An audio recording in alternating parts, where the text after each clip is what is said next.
Hello and welcome back to Zero's Giving Tuesday coverage on Facebook. I'm so excited to introduce two very special ladies, Amy Donaldson and Sarah Dunn. Along with their sister Julie, this trio joined forces with Zero back in 2014 for a 5K race in the Napa Valley. They raised over $90,000 that year, and ever since, they've been dynamic fundraisers and supporters of Zero's mission to end prostate cancer. They've also trekked across the country to Washington, D.C. to storm the Hill and push legislators for prostate cancer research funding. They truly are Zero champions. Thanks, ladies, for joining us on Giving Tuesday. It's really good to see you. It's been a while, but thanks for joining us. Yeah, likewise. So Amy and Sarah, you've been a part of the Zero family for some time now, quite a few years. You found us because of your father's diagnosis. Can you tell us a little bit about your dad and your journey to Zero? Yeah, so our dad, he was a really infectious laugh. He's super funny, always made us laugh all the time. He was super loving. And even when he was sick with prostate cancer, he was always making the nurses laugh. And just one of those infectious laughter kind of guys, always being goofy.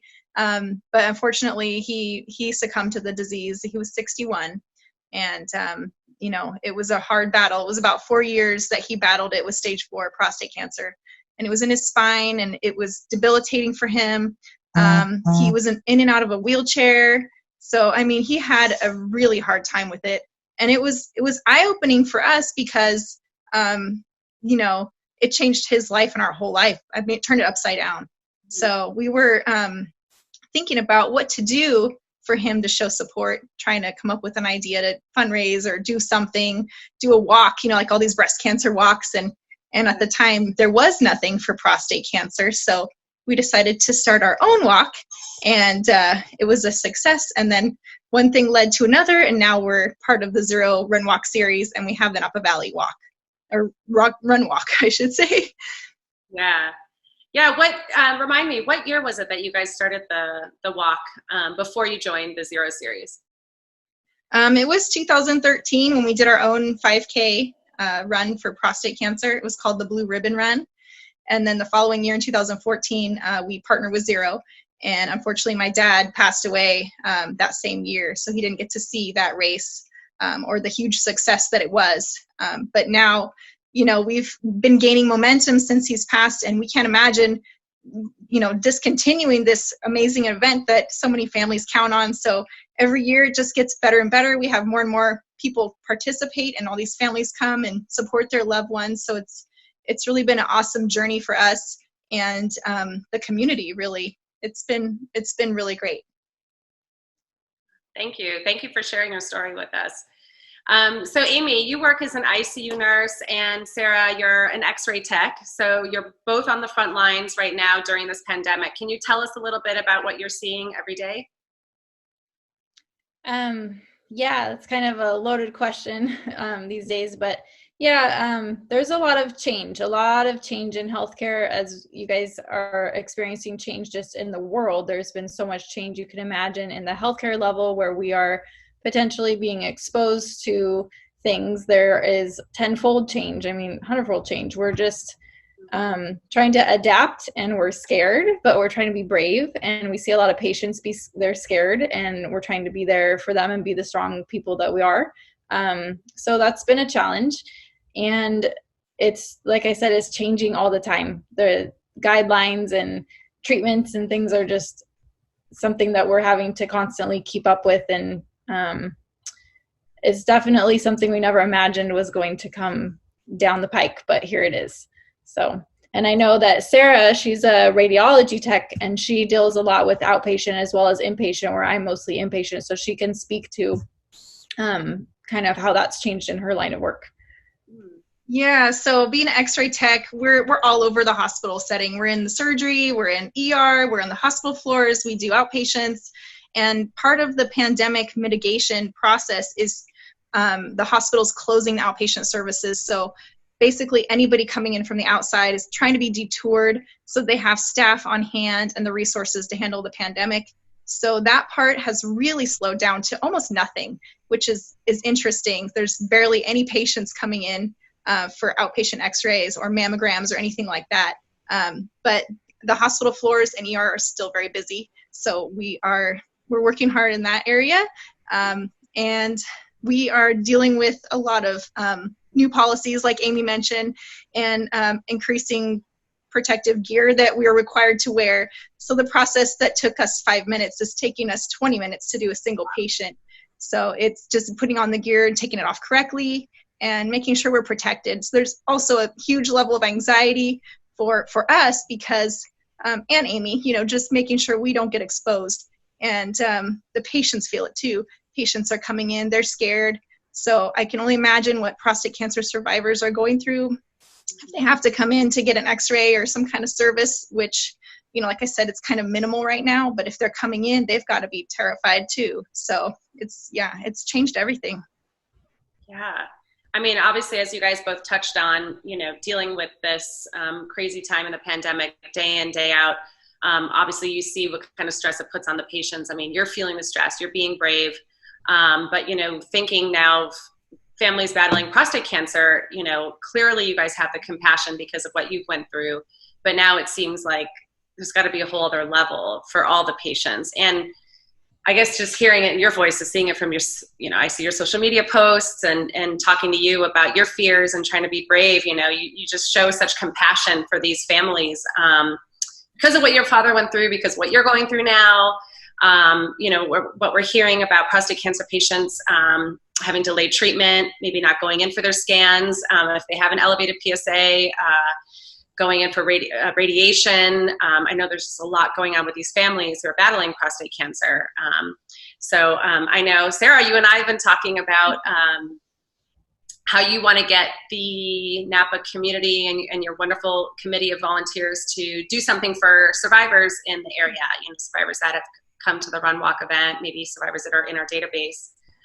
So, I mean, as we figure that out, just for me, it just shows what compassion you have and, from what little time you have left after work and after your family, what you give to Zero, between you and Amy, you're both very busy working moms. And I just appreciate you guys because your compassion just shows day in and day out.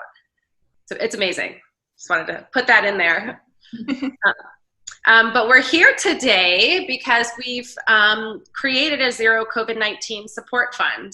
Again, a little bit like what I mentioned, to help support the prostate cancer patients and get them connected to services that Zero can help them during this time. So our goal for Giving Tuesday now is to raise $25,000 today. And so what's your message to someone who's considering making a donation? Go ahead, Amy. I was just going to say that, I feel like a lot of things in our world have just stopped right now, but we have to remember that there's a lot of things that haven't stopped, and prostate cancer is one of them.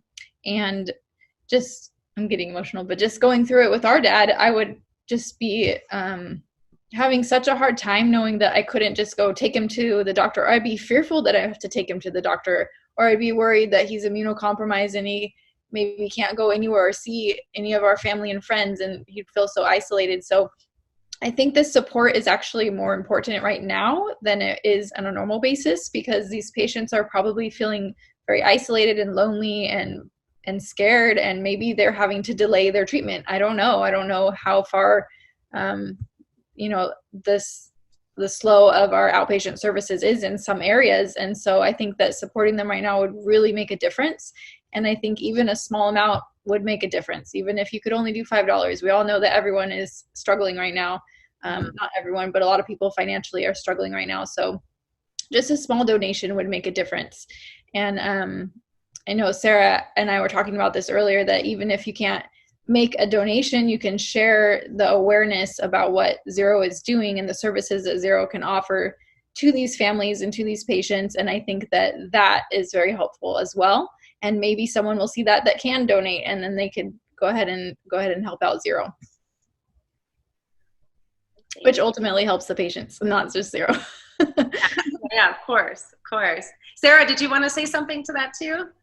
Yeah, just, that right now in this day and age, it's so easy to share information on social media or email or even a text message. So, I mean, a little goes a long way, even if you can't donate, to share the mission of Zero and what they're doing. And, you know, if you find it in your heart to donate, just know that this is an amazing organization and they do really help people. And so if you really want to make a difference in the pandemic and you're watching this, obviously you've got some connection to prostate cancer, or you care about this, or you wouldn't be watching.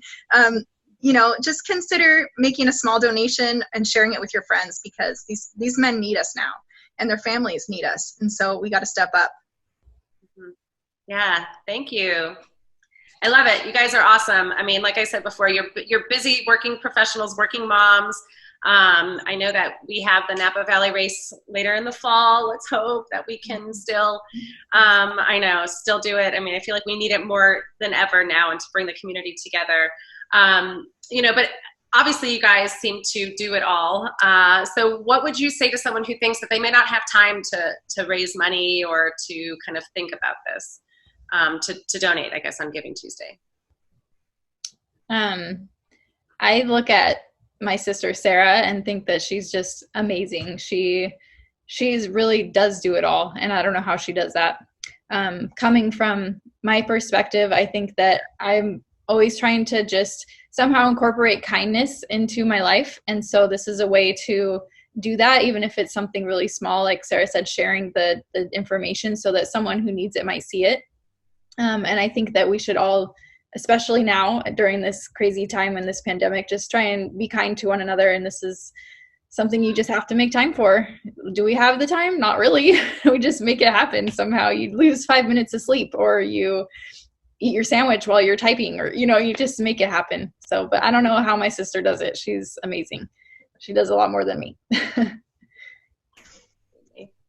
I would just say, you know, if you're passionate about it and you want to make a difference, then you find the time, you know. But this is a cause that's dear to our hearts, obviously. And like I said, if people are watching this, then obviously it makes a difference to them too. So Zero has some great programs that are not impacted by COVID right now that people can take advantage of. So it's really valuable to make a donation, because Zero's still functioning. You know, a lot of things are shut down, like Amy said, but Zero's still there for the patients. They have mentoring programs that can match a survivor with an experienced prostate cancer survivor, and they can walk them through this. Maybe they can share their anxieties together about COVID and what they're going through, and help each other out, because there's a lot of mental impact, you know, for people that are isolated and going through cancer treatment. Also, the 360 program is valuable because maybe the patient lost their job in this process and they're not sure if they should file for disability or unemployment. So it might be nice to contact 0360 and they can walk them through what they need to do. So there's a lot of good things that are available by phone or web, and they're not being shut down. So we need the support of donations to keep these programs going. Thank you. Thank you both for taking time, and we're speaking about time, out of your busy days, right before dinner time, to speak with us here on Giving Tuesday, and just share your story and your background and just your compassion for the cause and for others that you treat, you know, daily, as well as your family. So thank you so much for your time. Appreciate you guys. It's good to see you. Thank you. Yeah, thank you. Thanks for having us. And donate, everybody donate. Just a little bit makes a big difference. That's right. Thanks, guys.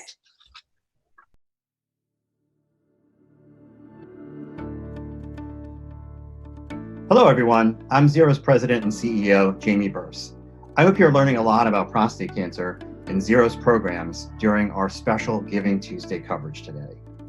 I want to take a moment to remind everyone that when you donate today to Zero's COVID-19 support fund, all of your donations are doubled thanks to a generous match.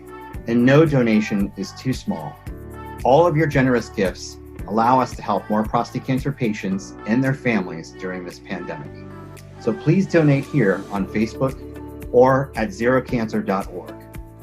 Our special Giving Tuesday coverage will continue in just a few minutes.